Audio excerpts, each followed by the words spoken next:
everybody. We're going to get started. Good evening. My name is Heidi Franz Tremblay, and I am one of the AAUW co-presidents. And we're pleased to welcome all of you here tonight. This presentation is sponsored in conjunction with Ilsley Library, and we want to thank MCTV for recording tonight's presentation for us. So, the American Association of University Women was founded in Boston, Massachusetts in 1881, and our local Middlebury chapter in 1922. So we've been around for a long time. And since its inception, the chief goal of AAUW has been to advance education and equity for women and girls. Our funding comes from dues, donation, grants, and bequests. The organization engages in lobbying and advocacy for women's rights and education. And we have an educational foundation that funds scholarships and grants for women globally. And the Legal Advocacy Fund supports women facing gender discrimination in higher education. In 2025, AAUW awarded $5.3 million to 228 women's scholars and community projects. Over 55% of the fellows and grantees are women of color and first-time college graduates who study in the field of science, technology, engineering, and math. Membership is open to both men and women, and if you're interested in learning more about AAUW, please speak with me after our presentation.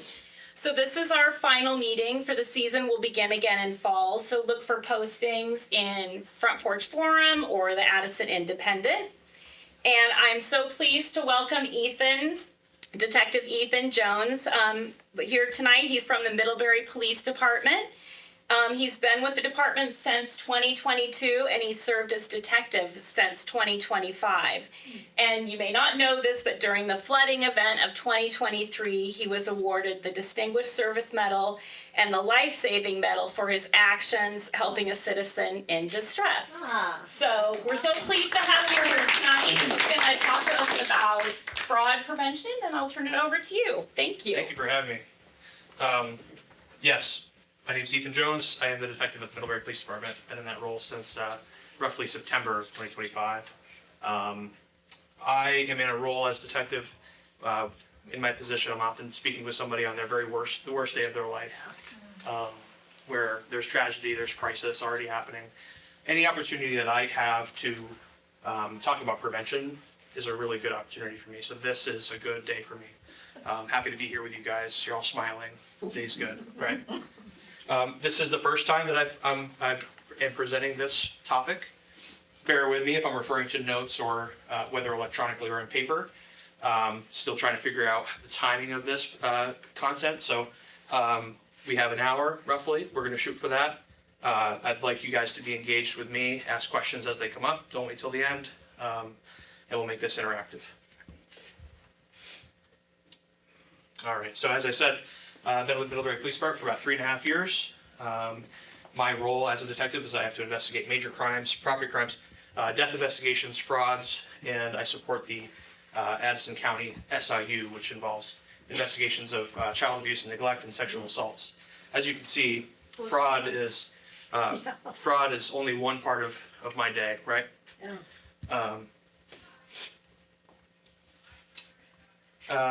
My goals for today are to talk about fraud, to describe the landscape of fraud that we in Middlebury and Addison County more broadly experience, what the common frauds are that I've investigated here in my role so far, what tactics have been used to defraud somebody, and then steps that you all and myself can take to prevent being a victim of a fraud.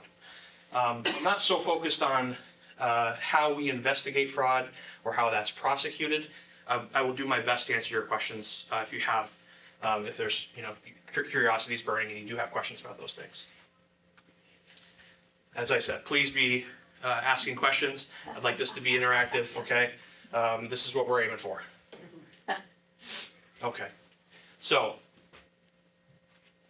ma'am, what is your name? Victoria. Victoria. Can you tell me what you see in this photo? A mailbox. Okay. Can you describe that for me? It's roadside. There's a letter waiting to be picked up by the post person. Good. And your name? Lonnie? Lonnie, can you do the same? Can you describe this photo for me? Well, it's something I don't do anymore. Okay. Tell me about that. Doesn't well, do anymore. When Chief Hanley first made the presentation about people stealing out of. Yeah. So I used to put it, come out, everything in it there, if I was too lazy to go into town. Sure. That stopped, Okay. So that was based on information that was presented to you by retired Chief Hanley. yeah. Excellent. I'm stealing some of his thunder, or he stole some of my thunder for today, but that's okay. He got there first. All right. How about this photo? Let's do another. Sir, your name? George. George, can you describe this photo for me, what you see? Can I what? Can you describe this photo and what you see, what you notice in this photo? Oh, I don't know, maybe one of our streets, I don't recognize it, Okay. but, we got some bad parking there. Yeah, sure. I observed that too. Huh? And how about, and from you, ma'am, what was your name? Sandy, Sandy, can you describe what you see in this photo? I see a camper van sort of thing that looks like he's parked further out into the street than he should be. Okay. Country road that probably is a neighborhood, Sure. lots of nice trees. Good. You guys are astute. I'm gonna back us up to this one. To your point, what I see is a flag that says I might have cash. Yeah. I might have letters that contain checks to my grandchildren.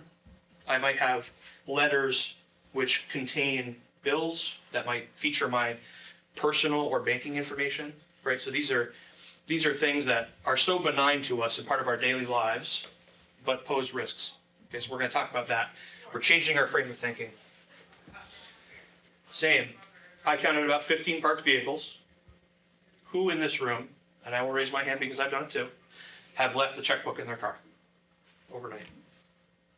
We all do. At some point in our lives, we all have, right? So here are 15 opportunities, whether they're locked or unlocked, for somebody to take a checkbook and then commit a fraud. So this brings me to this point that we're trying to convey. We need to change how we think about crime and our susceptibility to it. And we need to recognize that bad actors, criminals, do exist. In fact, they exist in Middlebury. They exist outside of Middlebury, both of which can still target us as individuals here. They will try to take advantage of us, and there are steps that you can take to try and lessen that vulnerability. If we are thinking about who the ideal target of a fraud might be, man, do you have any guesses? I think people of a certain age. Which age group are you thinking? I'm thinking over 65. Over 65, okay. Why? Well, we're more trusting, I think. You know, kind of came from a different time when you never thought about people stealing things from your mailbox or trying to trick you. I like that point that things have changed, right? Yeah. Okay. Sir, any ideas? Single people, naked people, or lonely. Okay, very good, very good. So, when I created this slide, I referenced a presentation that was provided by the Attorney General's office, which I can provide if you are curious.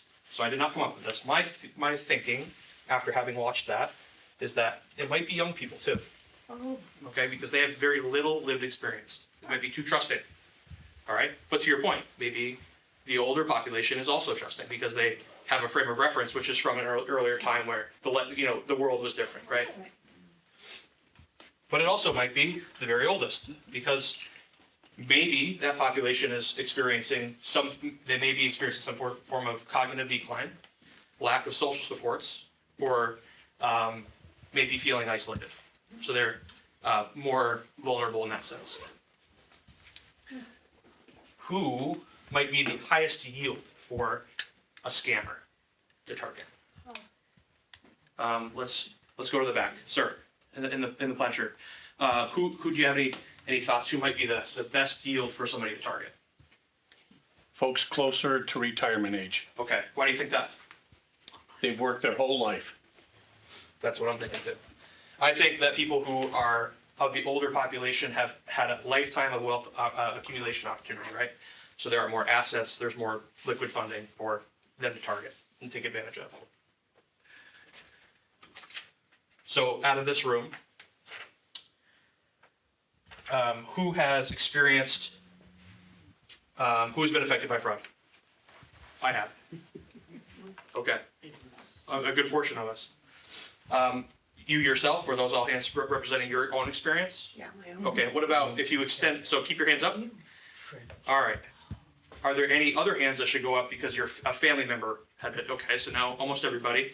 What about friends? Okay, so I think we've covered everybody. So fraud affects everybody. We all know somebody who's been affected or ourselves may have been a victim.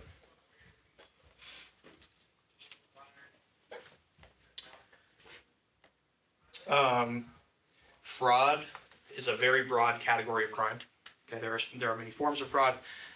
We see some that are more common, like check fraud and identity theft, those kinds of things.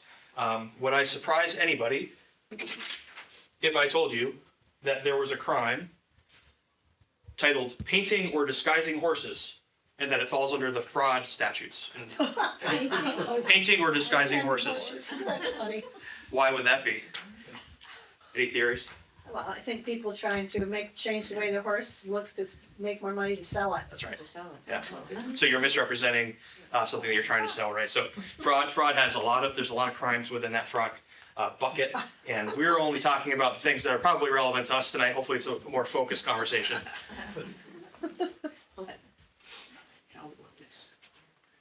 I'm gonna play this video. I apologize if there's an ad. Let's see what it does. What do you think, Drew? Is there gonna be an ad? Yes. Okay. Well, we will bear with it. Just let's see. As we navigate the new year, we're looking out for your finances, from pretending to be government officials to deepfakes or mass emails. It's crucial to stay vigilant against the always changing tactics of fraudsters. Today, Vermont Attorney General Charity Clark tells us more about the scams that most impacted Vermonters in 2025. Of the almost 4,000 scams reported to the AG's office, the top 3 include computer tech support, debt collection, and identity theft. The AG says they also saw a spike in text scams, such as the toll booth scam, claiming you have an unpaid balance, and government imposter scam, where scammers pose as real agencies requesting money or personal information, such as the calls going around to people who receive food assistance. Clark says it's a good reminder to pay extra attention to the messages you receive when things gain national attention, as SNAP benefits did during the government shutdown.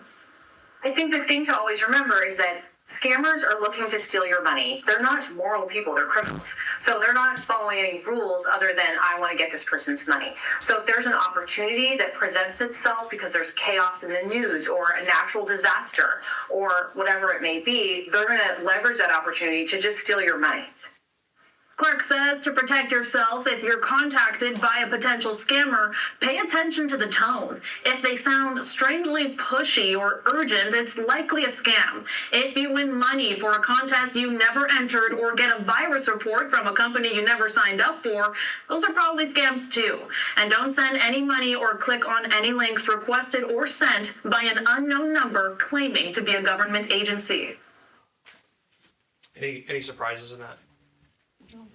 Anybody see a category of scam that they have had an interaction with, whether it was something that was successful or not? The toll booth. The toll booth, okay.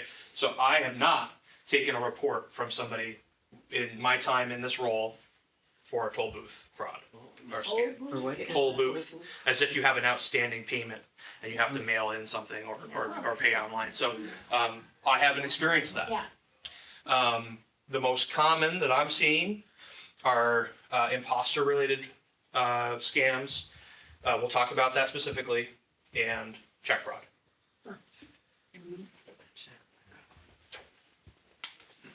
Okay.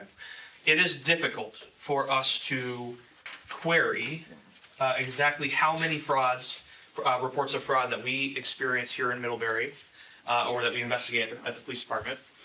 because of how they're categorized. Sometimes these reports, the experiences of people in the community, amount to things that can be investigated thoroughly. And sometimes they are requests by that person that they just want a case number for insurance purposes, etc. So it's difficult for us to narrow down a specific number, but I estimate it's roughly about 150 fraud or scam related complaints every year. That includes reports where their personal information had been compromised and they're aware of that, but maybe there hasn't been a resulting fraud quite yet. Speaking of personal information, is it a surprise to anybody that your information is on the internet and it is abundant? That might be something that some of you have known, have been aware of. I was not aware of the scope of how much personal information is available on every single person, and it's completely free and accessible. So it's that information is often referred to as open source information. Okay. Just by going to a simple website that everybody has access to, fastpeoplesearch.com, and search for Nancy Smith in Barboursville, West Virginia. Just a totally random person. I have no connection to Nancy. In a single search, I was able to pull her current address, phone numbers, including phone numbers that had been associated with her going back years, previous addresses going back to 1983, email addresses associated with her, and all of her family. Oh, wow. Okay? We'll talk more about what you can do to control this, but just know that there is an abundant amount of information on all of us, and that's because it is mined by companies legally and sold for advertising purposes, etc. That's why this exists.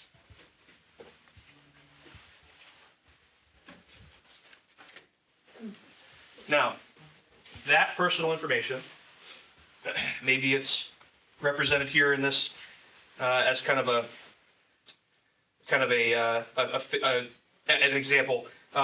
Prior addresses might be this block. Phone numbers might be this block. Relatives are here. Emails are here. How you may be interacting with a scammer is because they're looking for that last few pieces that, when put together, can produce a fraud or can result in a fraud, and they just need those last few elements to make it happen. Okay, so all this other stuff is free and available for them, and what they're doing is they're trying to reach out to get those last few pieces to make it work. Phishing, that's how they're going to do it. So cast the reel. We're not talking about real phishing. We're talking about phishing with a PH, right?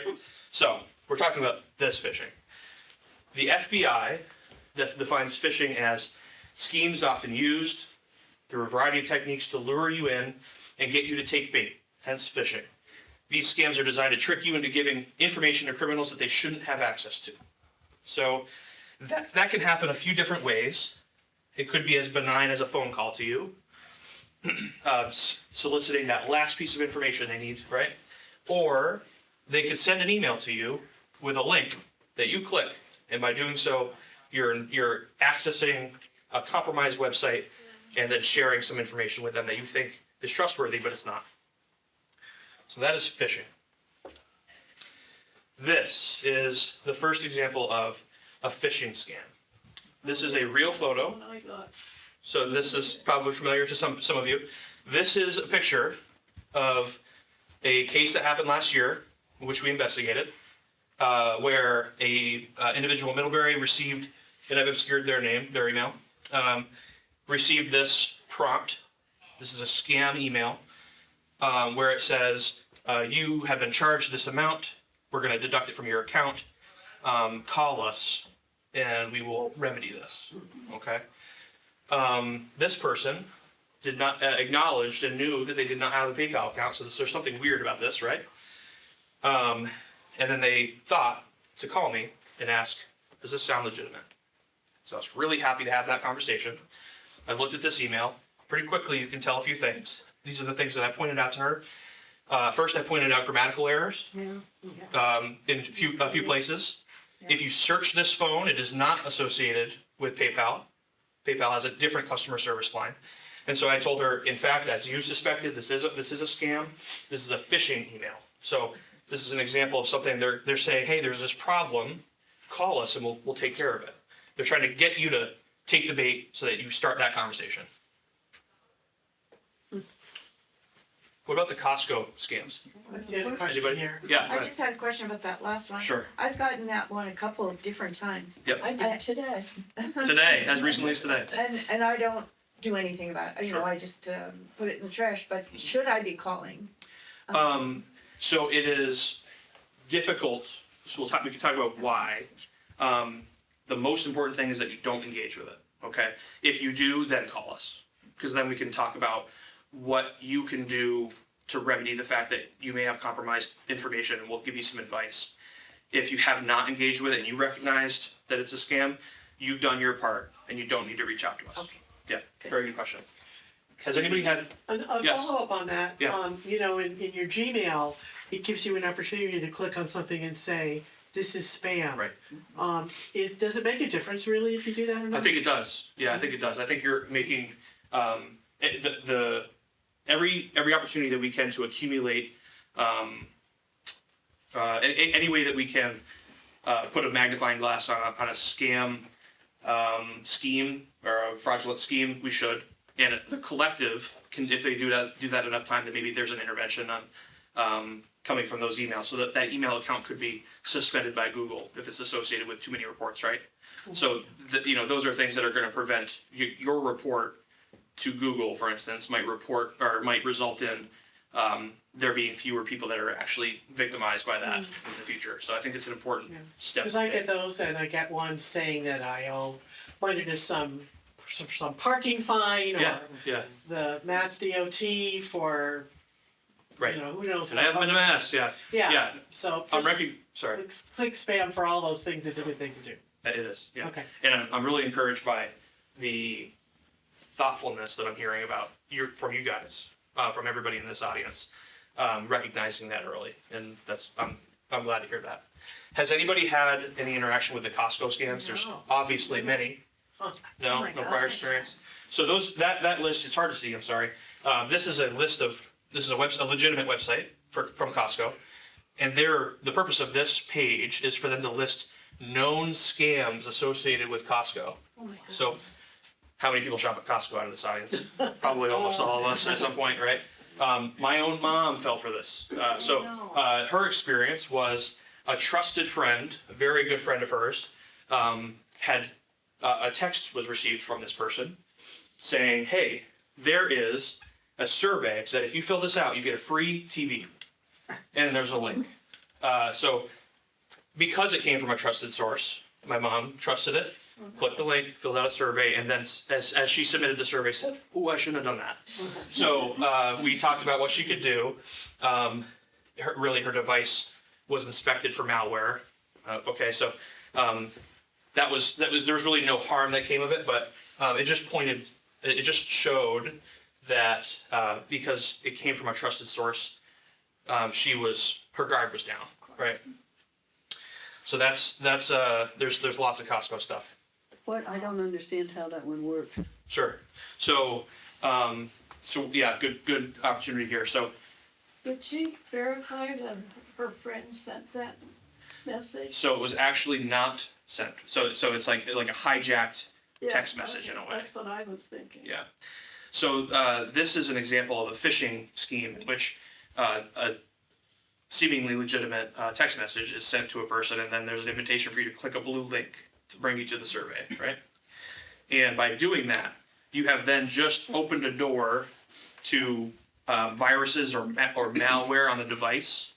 Okay, so you've basically risked the security of your device that you're doing that on, but also that survey. Second part of that is it might be soliciting certain information from you, like your credit card number, or your address, things like that. So they're trying to pull some information from you, but it also is an opportunity for them to compromise the device that you did that on. But somehow somebody had a number of her friend that they could fake a text from?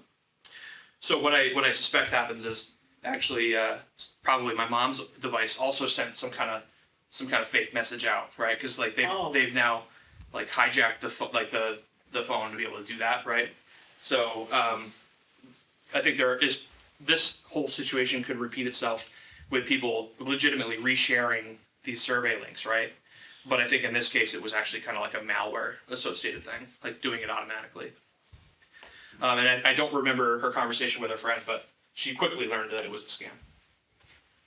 Any other questions about that? Yeah, I got one of these today from Costco, you did. and Isn't that actually, wild? it read very nicely, and Yeah. except that I don't need $100 blender. Right. Do I? I've got one. But at the very end, Yeah. they asked for my social security number. See, that's exactly the, yeah, that's right. That's, Was that a red flag to you? What? that was a big red flag. Why would Costco need my social security number? So does that make sense that this is how they're trying to pull information from you? Yeah. And hey, $100 blender, right? Yeah, for free. Yeah. And, All you gotta do is put your social security number in. That's it. nobody asked for a social security number, well, at least most people don't. Sure. Thank you for sharing that, because that tells you how common this is. Yeah. What kind of information they're trying to elicit, and yeah, I mean that's great to hear that happened today. Couldn't be more timely, right? Throughout the whole email, Yeah. they indicated different ways that they knew things about me, like the address and the different things about me, which made me feel more at ease. Yeah. So I got to that one down there. Yeah. And So how accurate was that information that they presented about you? what's that? How accurate was the information, the personal information? accurate. It was accurate. Yeah. Where do you think they got that? From the internet, Yeah. from different things that I've probably done. In the Totally past. legitimate activity. Like let's say there's a town listing. Totally benign things. There are all sorts of reasons why all this information is on the internet, and we'll talk about something you can do to control that. But yeah, what a great example that you experienced this today.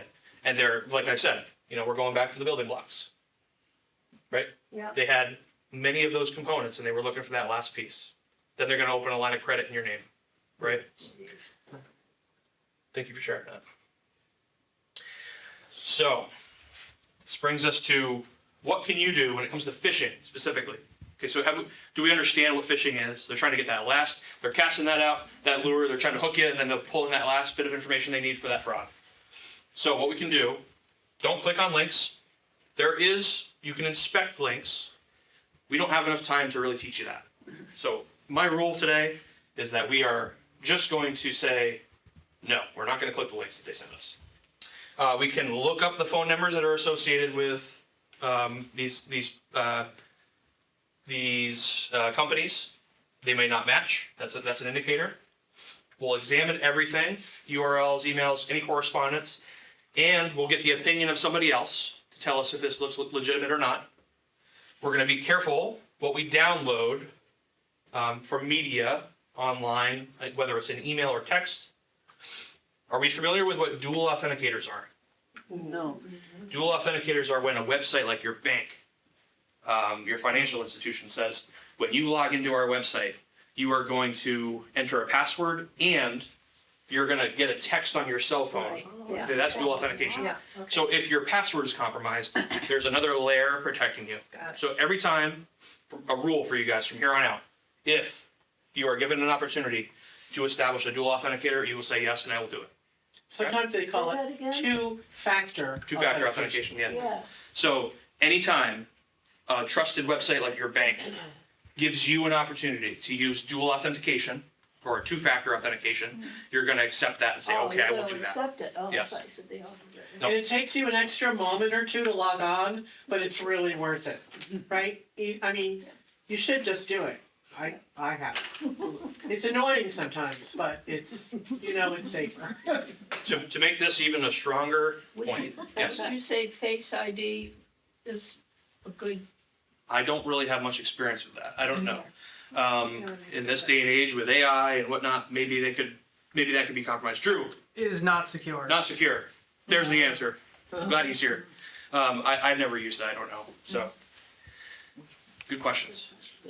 All right. To really hammer this point even further, we are all gonna take a pledge together. What wasn't security? If you want my business card, Oh. you are gonna trade me a pledge tonight that, and well, actually, we're gonna read this together. Let's just hand out some of these. I think I have 20 copies. Hopefully it's enough. Yeah. If anybody doesn't get one, it's rolled for humor anyway. Thanks. One for you. That's okay. Okay. I'm taking the pledge.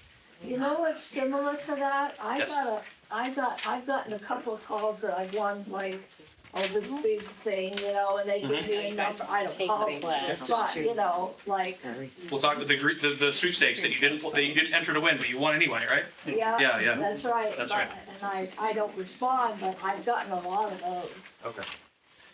Has anybody not gotten one of these? We don't have a lot of pens. We're gonna maybe just do this kind of verbatim. So, we are, sorry, you see that? We are taking a pledge together tonight. There you go. So, everybody ready? Ready. All right, I'm gonna read this verbatim. You can follow along. If you wanna write it down, I encourage you to, but, I, state your names.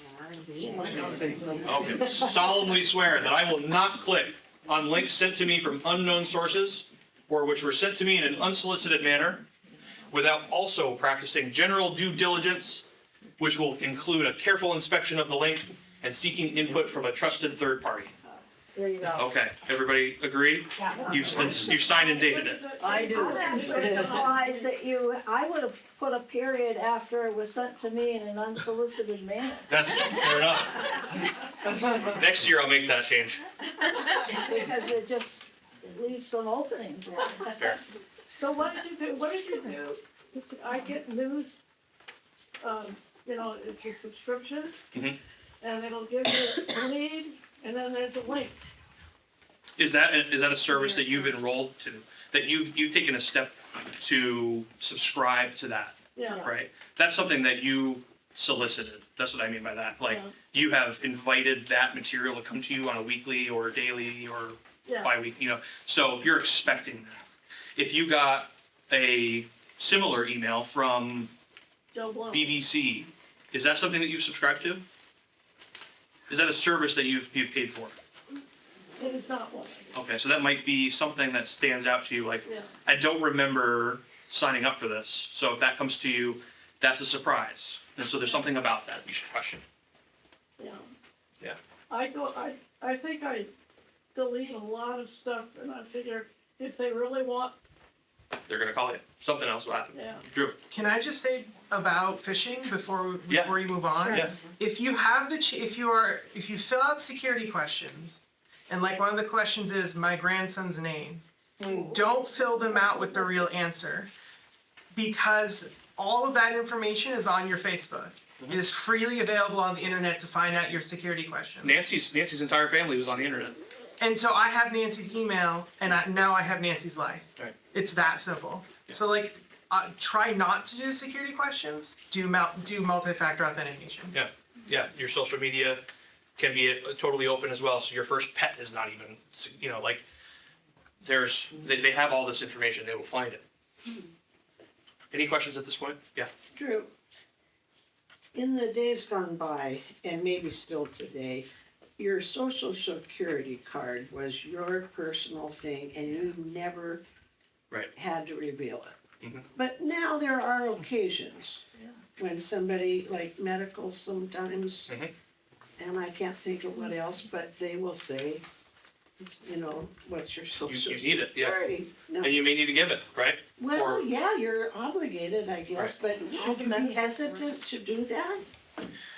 Well, if it's a trusted destination, then yes, Yeah. because you need to. However, What are they gonna you're entrusting that they maintain the security of that, and that doesn't always happen, right?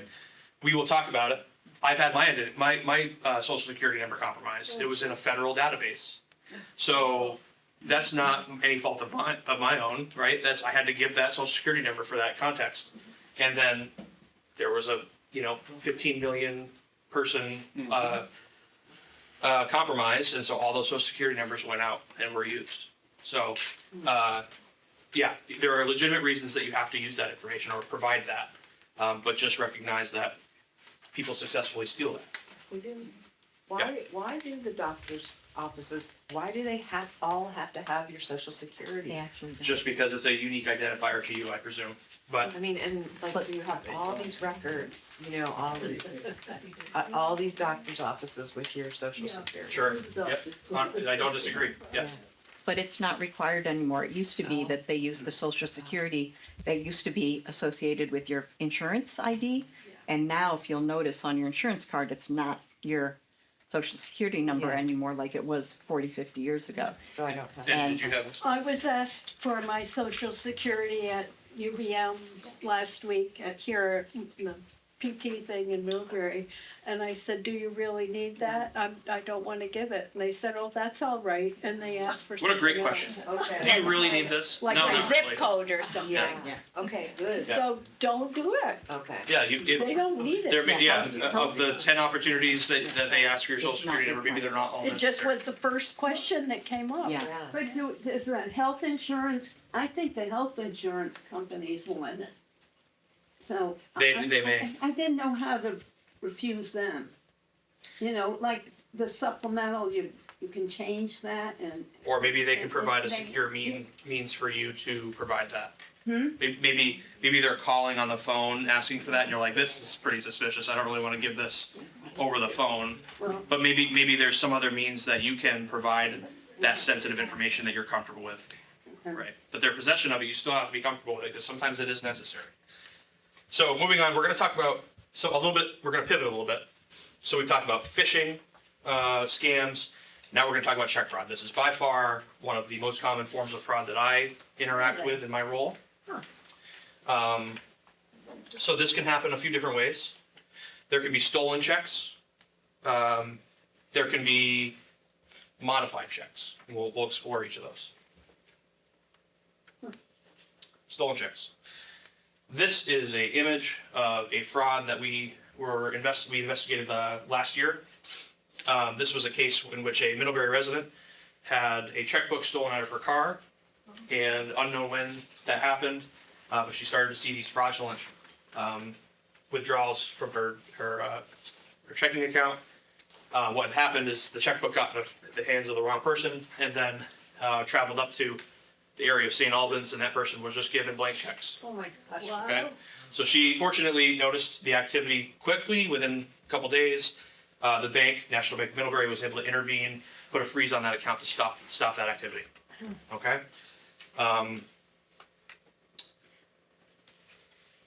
A check can also be just modified. So it's not a blank check. It's been filled out correctly. It was a legitimate check. But think back to the mailbox. So you put a check in the mailbox. It's going out to for a bill. That flag is up saying, hey, I've got stuff valuable in here. They go to your mailbox, they take that check, and then they use whiteout and they change who it's addressed to. That's an example of a modified check. But if you take I always take the checks right to the post office and put them right in the Exactly. post office thing. Is that So that's exactly the change in thinking that I want us to all do, right? That you are doing something different to mitigate the risks, right? Very good. So, when it comes to check fraud, what can you do? Whatever happened to cash? Right? Start using cash. I sometimes go to the recycling service near where I live and I'm using checks and I don't know why. There's no reason to. I can just pay the $5 with cash. As you are doing with your mail, maybe you can't get to the post office, and that's understandable, but maybe you don't have to put the mail and the flag up 2 days in advance. I don't. If I can't get to the post office, it just doesn't go. Okay. So doing what we can within our means to mitigate the risks posed is, like, we all are capable of this.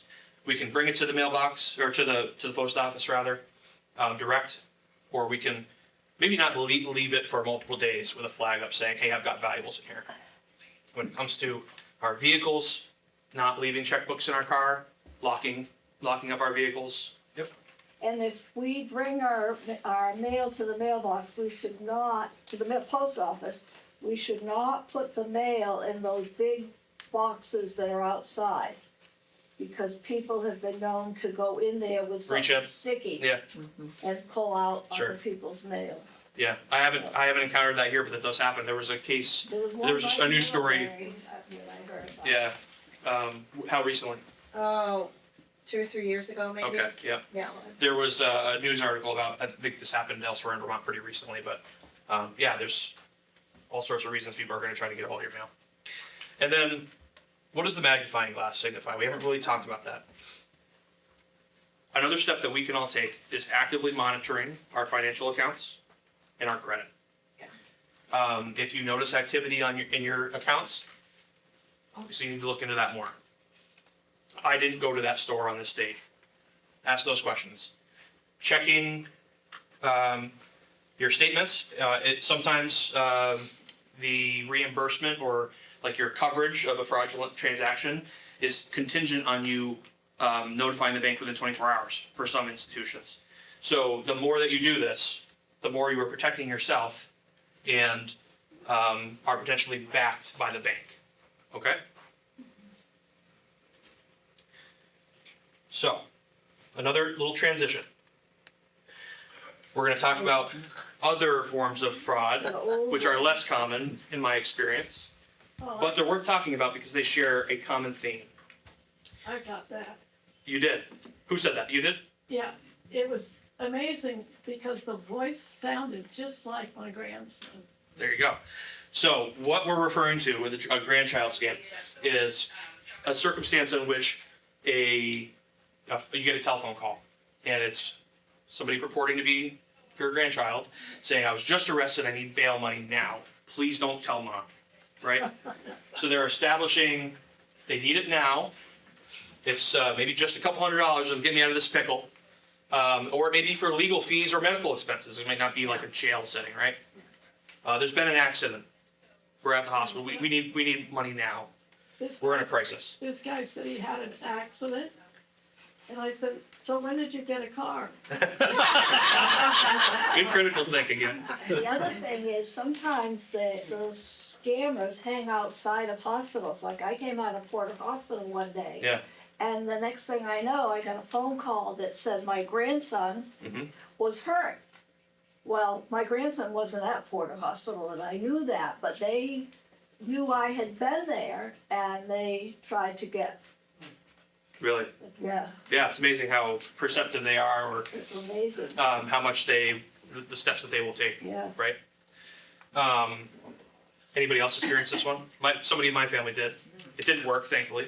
Well, I think worth mentioning that I used to be the church administrator at the Congregational Church here Yep. in Middlebury, and we would get a number of scams where somebody purporting to be the pastor asked someone in the church to help them out and buy gift cards and this sort of thing. Yeah. And we had a number of people fall for it because the pastor is a trusted person in their life. So That false personation, right? Yeah. And what it's was terrible for that. you know what, there was a key word that you said in that explanation, that experience that you shared?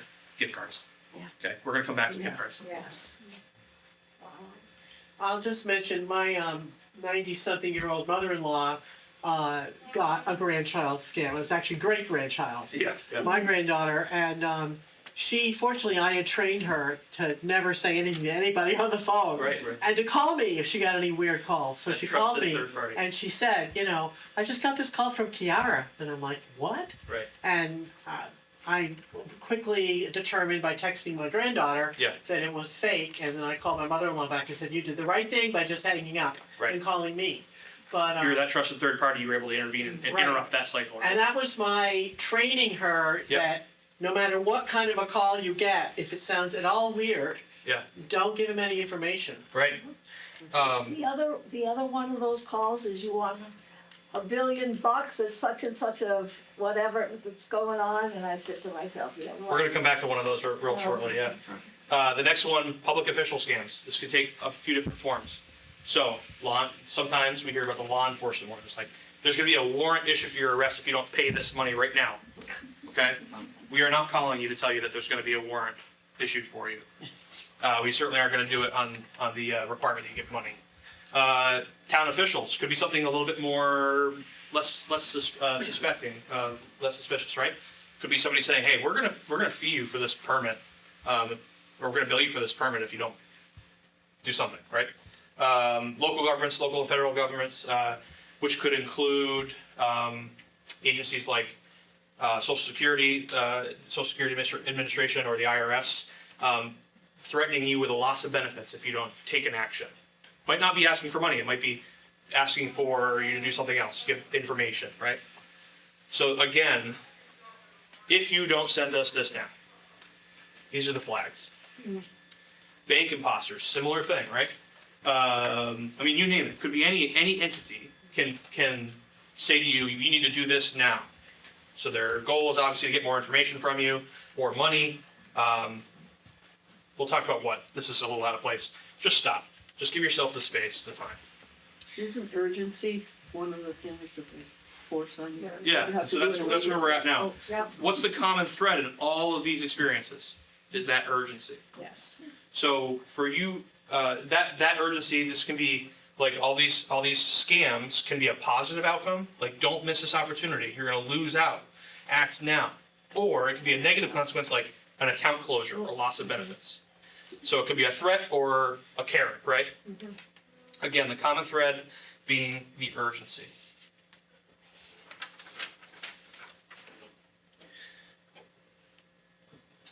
All right. In any of these examples, the things that you can do to interrupt that, as you did, is slow down. The urgency that they're placing on you is their biggest tool, their biggest asset, because you're not going to be thinking clearly, right? You're thinking emotionally and not critically. So slow down and call a trusted family member or friend. Say, does this sound right? This is what I'm hearing. If you follow this, slow down and take a moment and get a second opinion. You will do so much to protect yourself.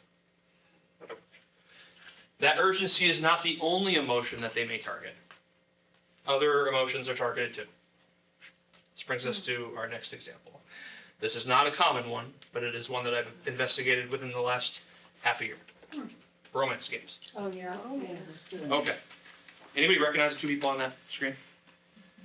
One's a famous singer, one's a famous actor. Yeah. They do not need to be famous. Okay.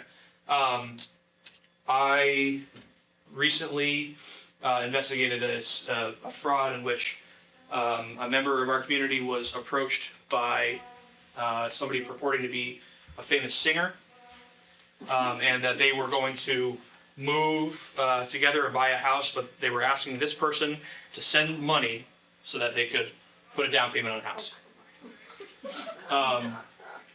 What are they trying to target when they are? What is a romance scam trying to take advantage of? I'm gonna ask about Loneliness. Loneliness, Yeah. right? The need for companionship. Yeah. They are using emotion and looking for people who have that vulnerability, and it is very effective. So anytime, a general rule of thumb, what can we do, what can we be mindful of? Anybody, it doesn't have to be a famous person, anybody, if you're in a companionship, is that if you're hearing that they're not willing to meet in person and there's money involved, these are big red flags. But you know, they can start it. I got all these messages from Midsummer Murders, whoever the guys on there, saying, do you watch Midsummer Murders, blah, blah, blah, blah, blah. And I got so many of them. Mm-hmm. And I said yes, which I shouldn't have done. I realize now. And then they said, well, you know, can you give us, how much will you be able to give us? And I ignored them from that point on. Yeah. But it was John Nettles that they had in the, you know, the head honcho comedy there. Yep. And it was, you know, it was like Saturday after Saturday. Did you watch it today? Did you enjoy it? And as soon as you engage once, then they're coming back, I right? found that out, yeah. Again, that point, they do not have to be famous. In this example that I shared, of a case that we are investigating, they used seed money. Has anybody heard of this? No, see? Seed money. They provided this person $15,000 in cash. So the victim of the fraud received $15,000 cash. Why do we think that is? Because they're So gonna get their Ask for banking more number, back. put it in their account. They sent cash. That is a theory. Yeah, they could say deposit this. So maybe there's a nexus to a banking information. Any other thoughts as to why they sent cash? So they could get their bank account number? Sucking them in. They're hooking them. That's phishing. They're hooked. They said, "This is, look. This is. I obviously want to share a life with you, and we want to buy a house together. If you are going to feel confident in this plan, here's some money to demonstrate my ability to contribute to this." Yeah. Right? It's seed money. Like they're planting a seed of confidence and trust. It's not got a string tied to it? The string is that they're banking on getting more from you later. Yes. I would just walk off with the money. Right. I keep getting checks for $14,000. I have no idea who the hell they are, and I That may very well be seed money. I'm sure it is, I just toss it. Okay, well, be careful, because anything they can do to establish that level of trust and confidence, they will, because they know. It's always 14,000. Yeah, that $15,000 was gonna turn into hundreds and hundreds of thousands. Okay, straight from her retirement account. Some rules. Never share your banking information. I don't care if you know who this person is or trust them. That's your information. Don't send them money.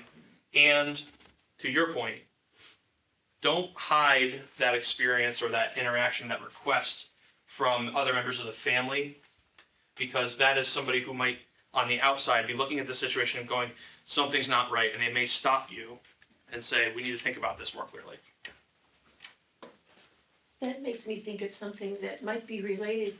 How about paying bills online where the payment of the bill is taken directly from the checking account? If it is a trusted website, maybe, and you're trusting that they are going to be able to secure your information long term, that's a practice that we all utilize and trust. But just recognize that there are associated risks where their storage of the information could be compromised, and then it's all out the window, right? And then we have to deal with the consequence of that. That brings us to this. So identity theft is, again, kind of a broad stroke, saying that somebody stole something from you, likely your personal information, could be your banking information, and that can happen through a variety of means. As I shared my own personal experience, it was from a federal database. I had no control over how secure that was, and the result was they filed a tax return on my behalf. So that's how you notice these things. They filed a what on your behalf? A tax return. Oh my goodness. So they had my social security number, they filed that tax return. So now the consequences every year, I provide a PIN with my tax documentation to show that this is me. This is a real submission. So what can you do? Do not share your personal or banking information. Collect your mail every day. Don't leave things in the mailbox for somebody to take and then kind of retrieve the information from. Review your banking and credit card statements. Again, 24 hours, sometimes you're covered. And then periodically review your credit reports. How many of us do that routinely? Drew does. You do, how often? About every 6 months. That's really great. I don't think many are in your company. I don't as frequently as I should. Yeah. Drew, how often do you? And you can freeze your credit. Yes. Yeah, my credit's been frozen for years. Okay. Yeah. And what's the harm in that? It's literally a button, Yeah, slide on yeah, an app, right. unfreeze it. We do too. So the AG's office, who have done great presentations on this topic, who I've referenced, they are recommending quarterly, but it's difficult to do that. Maybe you just freeze your credit, why not? If you experience identity theft, this is a website, identitytheft.gov, in which you can report it and also get guidance specific to, let's say there was a theft of your credit card number, or your social security number was compromised. This is a great website because it actually focuses on what might have been compromised specifically. Okay, so identitytheft.gov, reference that if you are ever in that position. And back up. That was where I was supposed to ask you what season it is. The answer is it's tax season. Right. So the IRS is not going to call you. Okay, if there's something really important, it's going to be mailed. Verifiable mail. Is there anybody in the room who does not file? This is not something I've encountered, but I've read that there are people who are below a certain income who do not need to file. Sometimes that's students or people who are of a low income, typically older adults who may not need to file. The advice is that you file anyway, because that robs an opportunity of a scammer from filing on your behalf. Okay? Be wary of people who present themselves as a tax preparer and are not. They're going to be soliciting obviously very sensitive information from you. So, excuse me, Yes. what if it's a child? A child doesn't file a tax report. It's a And child, yeah. And they can steal a child's social security number. Sure. Well, I'm not sure how successful they're going to be demonstrating an income for that child that's reportable. And so I guess the point of what I'm saying is what they're trying to do when they file fraudulently is that they're trying to divert what is the refund to a Western Union account that's not yours, and they're just soaking that money up. So in the case of a child, I'm assuming there's not really a reportable income, obviously. So that opportunity doesn't exist in the same way as an adult. If that makes sense. I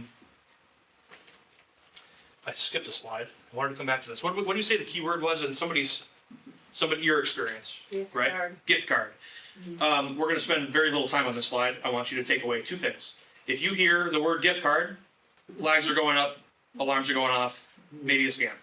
If you hear the word Bitcoin, we're not going to talk about what it is. Bitcoin, suspicious, maybe a scam. Again, trying to walk away from tonight with very specific things on what we can all do, actionable steps.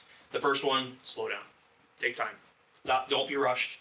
Don't fall for the sense of urgency that they're giving you. Phone a friend. Trusted third party, family member, the person you get breakfast or coffee with every day. Hey, does this sound right? Sometimes that's all it takes, is that second opinion. Don't share your personal information. We've talked about how there's an abundant amount of information on all of us out on the web. I am not advocating for this service specifically. I'm not a spokesperson for them, but I use this service personally. What is it? I can't see it. So I'll tell you, it's called Incogni. This company, you pay an annual service to, and they go through the web, the internet, they take a scrub brush, and they scrub all your personal data out of these databases. Okay? Now that is stuff that you can do yourself, but I don't have time, so I pay them to do it. There are a number of companies like them which do it efficiently, and probably do it for cheaper than them.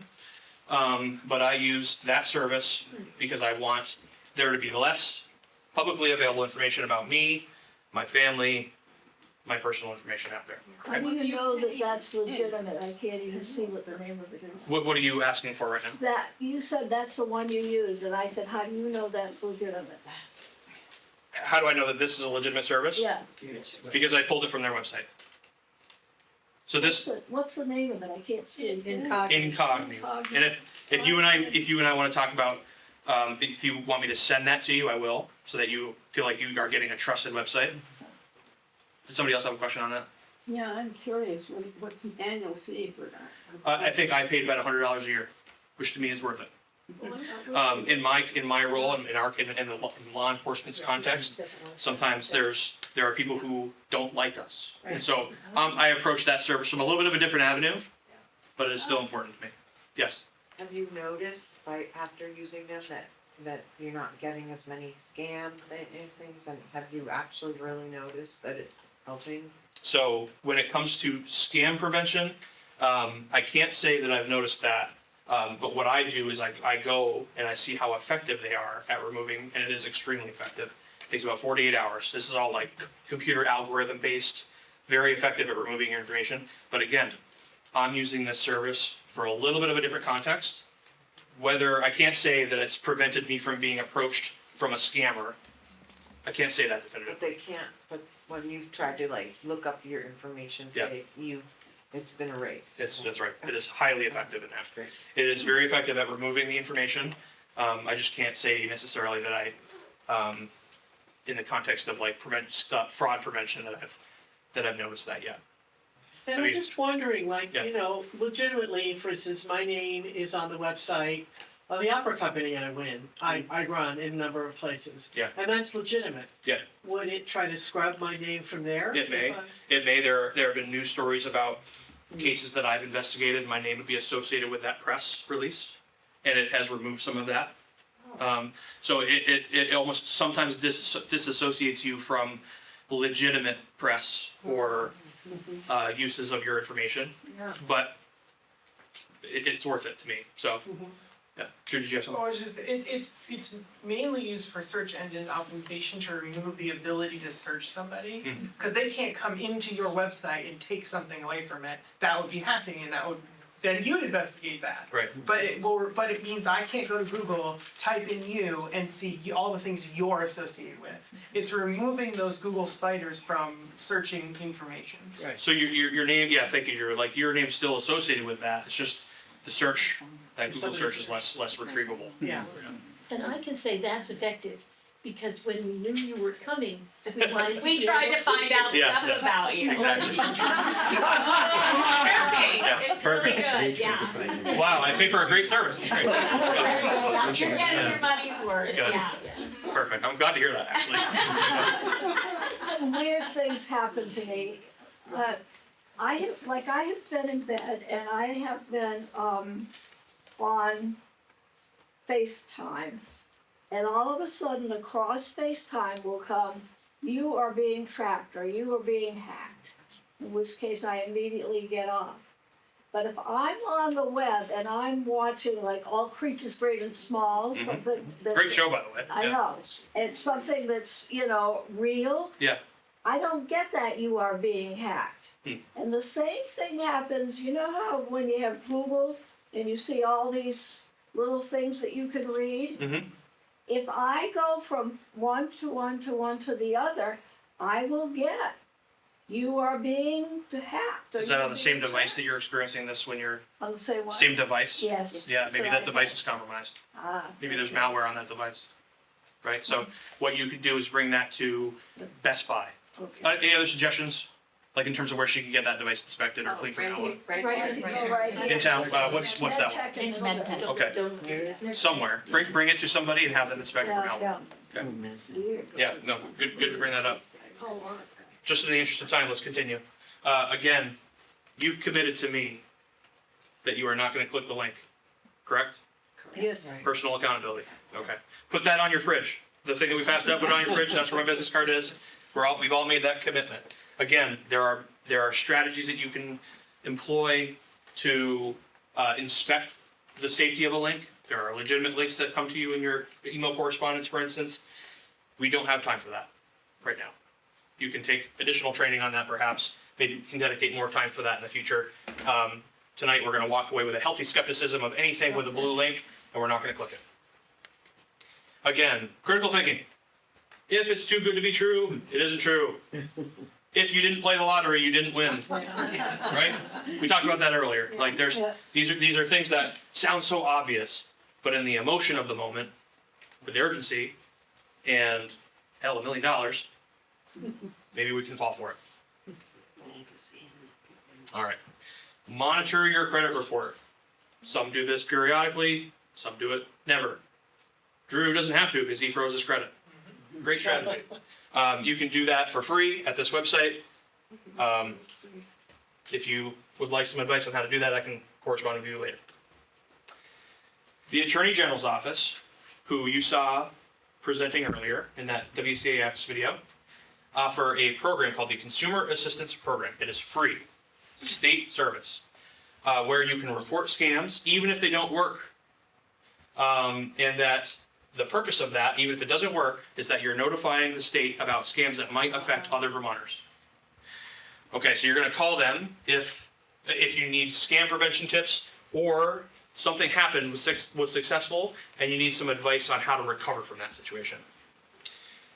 If you experience identity theft, they will walk through what you can do to mitigate that. Like in my situation, there's an additional step at tax season that is the number. I can give it to you independently, and that is our website. Some other tips. Again, best thing you can do is stop. Take time. If you don't answer their call, let it go to voicemail. That is probably one of the first steps you can take to put some space and some time between you and this person that is trying to defraud you.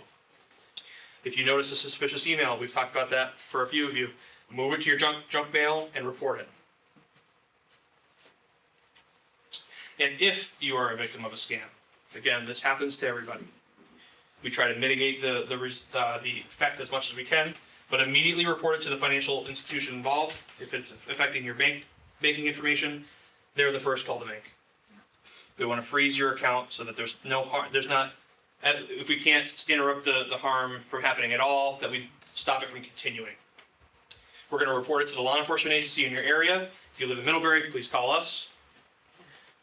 Make a report to ic3.gov, which is the FBI's Internet Crime Center, just like the the AG's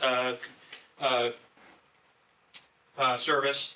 They want to know about what scams are out there. So by making a report to ic3.gov, we're building this arsenal of knowledge to be able to interrupt these schemes.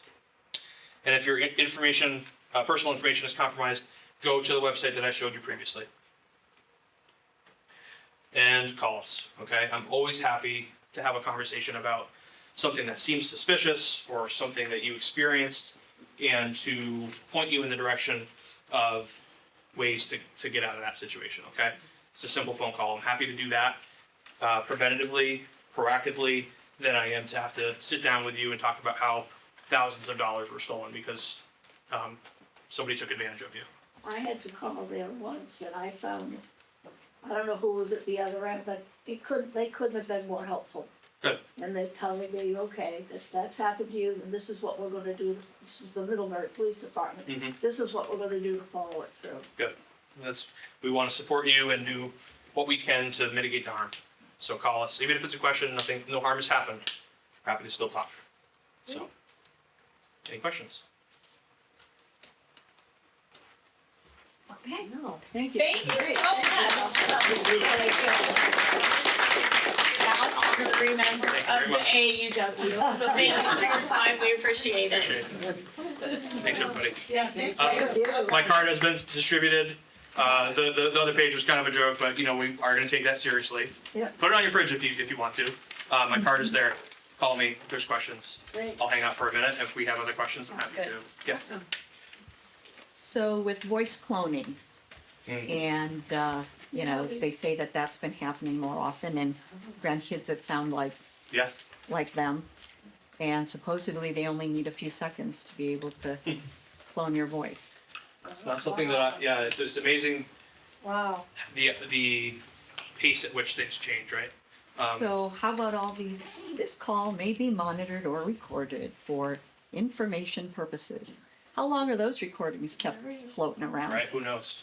Oh, that's And do we have agency in how that's stored or Right. how Yeah. secure it is? We don't, right? Huh. We're trusting, just like every other database or entity that collects our information. Maybe necessarily, we're putting our trust in them, and maybe they're liable if there's a breach and they were negligent. But I asked him, so how long are you going to keep this recording? Yeah. And What was their answer? how is it protected? A couple of them said, I can actually turn it off. Okay, there you go. So they Good. turned it off, and then others, it takes a long, you're put on hold for Sure. them to do it. But none of them can answer how it's safe. Yeah. When I get calls and they say, is Carol there? Yeah. I never say yes. I Okay. say, who's calling, please? Sure. Yeah. Get some more information from them, right?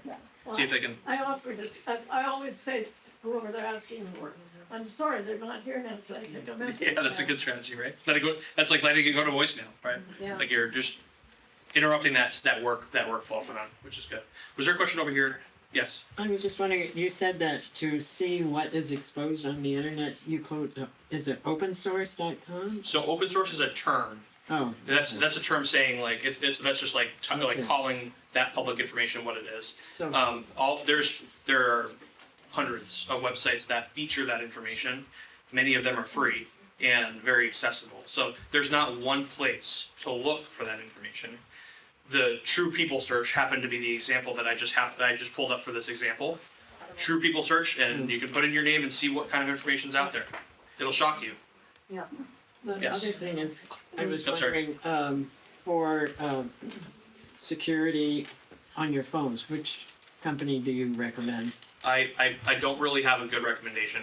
I would, Drew, do you have a suggestion? If you have an Apple phone, it's not getting compromised. It's inherently. It's not. If you have an Apple phone, the best security on planet Earth. If you have a Google phone, just don't click on anything. But there are not many manufacturers for antivirus for your cell phone.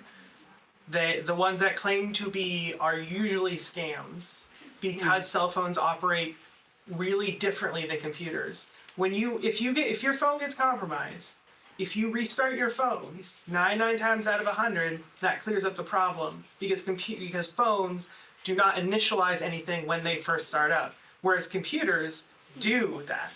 So virus protection on your computer, very important.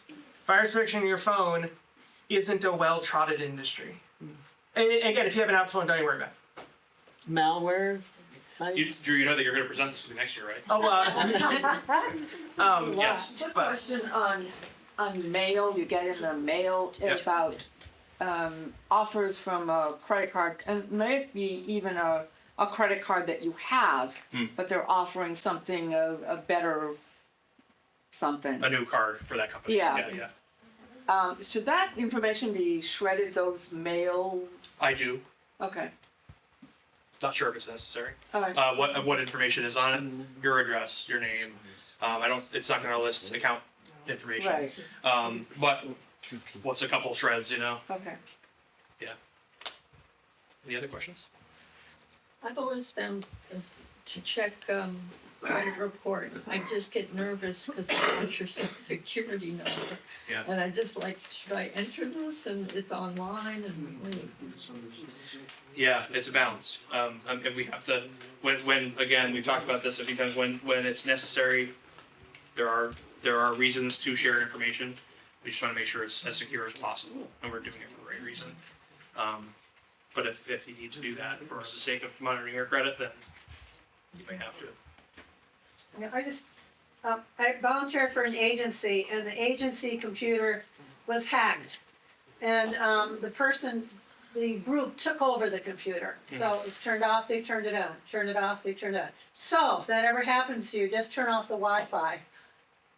Okay, good. Right, Good. if that ever Yeah. happens, and you can't. Drew's nodding his head in approval.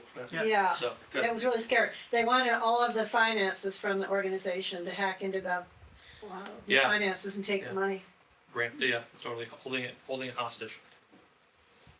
Well, thank you, everybody. Thank you. Thank you.